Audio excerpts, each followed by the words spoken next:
नमस्कार। हमारी कुंडली में बुध ग्रह अगर कमज़ोर हो या फिर अगर हमें बुध ग्रह का पावर बढ़ाना हो तो कौन कौन से प्रैक्टिकल उपायों को हमें करना चाहिए, उसके बारे में आज बात करेंगे।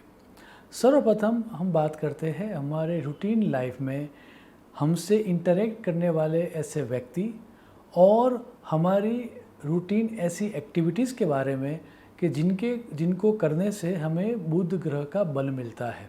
सर्वप्रथम बात करते हैं हमारे साथ इंटरेक्ट करने वाले ऐसे व्यक्तियों के बारे में, और उसके लिए जातक पारिजात में यह सूत्र दिया गया है। विद्या बंधु विवेक मातुल सुहृद वाक कर्म क्रुद बोधनः। सूत्र को डिकोड करके समझते हैं। सर्वप्रथम कहा गया है सुहृद और बंधु, दैट मीन्स हमारे मित्र या फ्रेंड्स। सो हम अगर हमारे फ्रेंड्स के लिए, उनके वेलबींग के लिए अगर कुछ काम करें तो उससे बुध ग्रह बलवान होता है। सिर्फ पॉजिटिव और कंस्ट्रक्टिव बातें भी अगर हम हमारे मित्रों के साथ करें तो उससे भी बुध ग्रह बलवान होता है। याद रहे, यहाँ पर सिर्फ मित्र नहीं कहा गया है, यहाँ पर रिश्तेदार भी कहा गया है। तो मित्र और रिश्तेदार कोई भी हो, उनके साथ अगर हम पॉजिटिव या कंस्ट्रक्टिव बातें करते हैं जो हमारे मित्र समान है तो उससे भी बुध ग्रह बलवान होता है। एक बात और यहाँ पर ध्यान में लेने वाली है, और वो ये है कि ये कहा गया है कि फ्रेंड या रिलेटिव्स के साथ सिर्फ कम्युनिकेशन करना ही इनफ है, घूमना फिरना ज़रूरी नहीं है। हम हेल्दी कम्युनिकेशन करें तो भी बुध ग्रह का बल बढ़ता है। दूसरा कहा गया है मातुल। मातुल का अर्थ है माता के संबंधी, अर्थात माता के साइड के रिश्तेदार, लाइक मामा, मामी, मासी, मौसा या माता की कोई फ्रेंड। उनके वेलबींग के लिए अगर हम कुछ काम करें या फिर उनके साथ हेल्दी कम्युनिकेशन करें या क्वालिटेटिव टाइम स्पेंड करें तो उससे भी बुध ग्रह बलवान होता है। उसके बाद जो कहा गया है, तीसरी बात, वो है स्किल डेवलपमेंट की, अर्थात कर्म कुशलता के लिए पढ़ाई करना या प्रैक्टिस करना, उससे भी बुध ग्रह अच्छा होता है। याद रहे, हमारी स्किल को डेवलप करने वाले हेल्पफुल पीपल लाइक हमारे टीचर, कोचिज़, मेंटर या गुरुजनों के साथ समय व्यतीत करने से भी, या उनके साथ बातचीत करने से भी, या उनका अच्छा करने से बुध ग्रह बलवान होता है। अब इससे आगे जाकर फल दीपिका में ऐसे कर्म दर्शाए गए हैं जो करने से बुध पावरफुल होता है। आप फल दीपिका का सूत्र देखें। कला निपुणताम वाक चातुर्यम उपासनादि पटुताम विहार स्थलम बुधात। सूत्र को विस्तार से समझते हैं। किसी भी कला के लिए प्रैक्टिस करना या कला की ज़्यादा प्रोग्रेस हो या कला का विस्तार हो, उसके लिए काम करने से भी बुध ग्रह बलवान होता है। हमारे वाचिक कर्म, दैट मीन्स वर्बल एक्शंस, या फिर हमारी वाणी के द्वारा अगर किसी का भला हो तो भी उससे बुध पावरफुल होता है। याद रहे, हमारे वर्बल कम्युनिकेशन से किसी को इंस्पायर करना या किसी को मोटिवेट करना, वह बुध ग्रह को पावरफुल करने का सबसे आसान तरीका है। किसी को कॉम्प्लीमेंट देना या किसी की अच्छी बातों के बारे में विस्तार से बातें करना, ये दोनों करने से बुध ग्रह की शुभता बढ़ती है। इसके अलावा किसी विहार स्थल, पर्यटक स्थल या फिर पिकनिक प्लेस पर समय व्यतीत करने से भी बुध ग्रह पावरफुल होता है। उसके बाद जो कहा गया है वह कहा गया है उपासना में स्किल होना, अर्थात उपासना किस तरह से करनी है। अब उपासना का अर्थ यज्ञ भी हो सकता है, मंत्र जाप भी हो सकता है, दान भी हो सकता है, कुछ भी हो सकता है। लेकिन उपासना का जो लक्ष्य है वह लक्ष्य है मन की शुद्धि होना।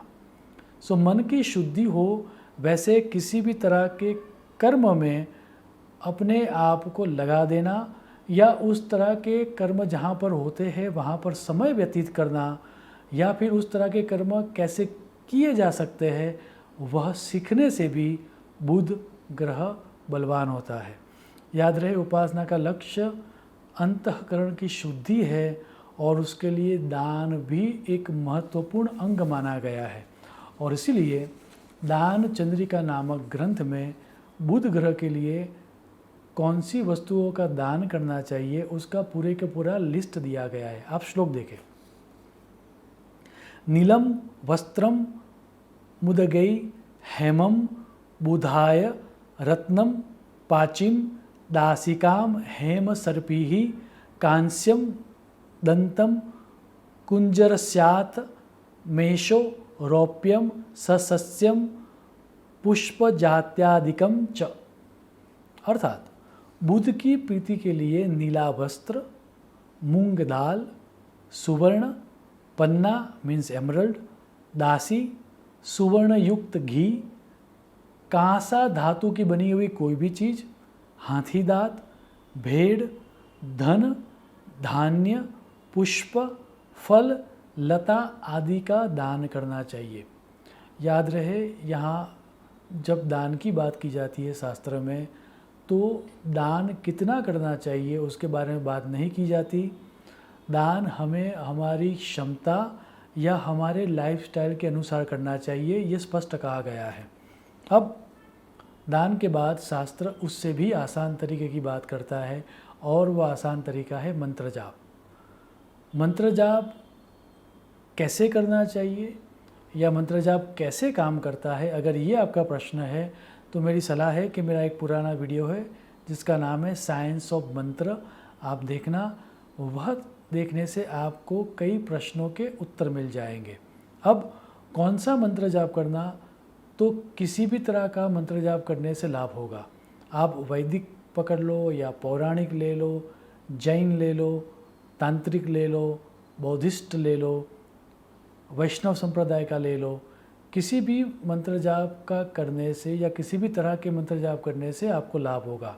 यहाँ पर मैं बुध का एक पौराणिक बीज मंत्र दे रहा हूँ, वो करने से भी आपको सुनिश्चित लाभ होगा और वो मंत्र जाप है ओम बूम बुधाय नमः। अब मंत्र जाप के बाद शास्त्र आखिर में मंत्र जाप सहित ध्यान की प्रक्रिया दर्शाता है। इसमें बुध की मूर्ति का या बुध देव की जो मूर्ति होती है उसका ध्यान मन में धरना होता है और फिर मंत्र जाप बोला जाता है। यह एक क्रिएटिव विजुअलाइजेशन की टेक्निक है और ये इसका रहस्य अगर आपको समझना है तो मेरा एक अन्य वीडियो है जिसका नाम है पावर ऑफ विजुअलाइजेशन, वो आप देखना, आप उसका रहस्य समझ पाओगे। ब्रह्मांड पुराण में उसके लिए यह स्पष्ट श्लोक दिया गया है और ये कहा गया है कि बुध की मूर्ति का मन में ध्यान धर के यह मंत्र बोलने से अकल्पनीय लाभ होता है। आप ब्रह्मांड पुराण का श्लोक देखें। पीताम्बरः पीतवपुः किरीटी चतुर्भुजो दंडधरश्च हारी चर्माशीद्रुक सोमसुतः सदा मे सिंहाधिरूढ़ो वरदो बुधश्च। मुझे श्रद्धा है कि बुध के बारे में प्रैक्टिकल उपाय जो यहाँ पर दर्शाए गए हैं उसमें से कोई भी एक उपाय अगर आप ले लोगे और डेली उसका उपयोग करोगे तो बुध की अशुभता होगी तो वो कम हो जाएगी, और अगर आप बुध की ताकत को बढ़ाना चाहते हो तो सुनिश्चित तौर पर उसकी ताकत भी बढ़ेगी। सो इस प्रैक्टिकल उपायों को आपके जीवन में इनकॉर्पोरेट करके आप सुनिश्चित तौर पर सुख, शांति और समृद्धि को प्राप्त कर पाओगे। ऐसी ईश्वर को प्रार्थना करते हुए मैं मेरी वाणी को विराम दूंगा। शुभम भवतु। प्रणाम।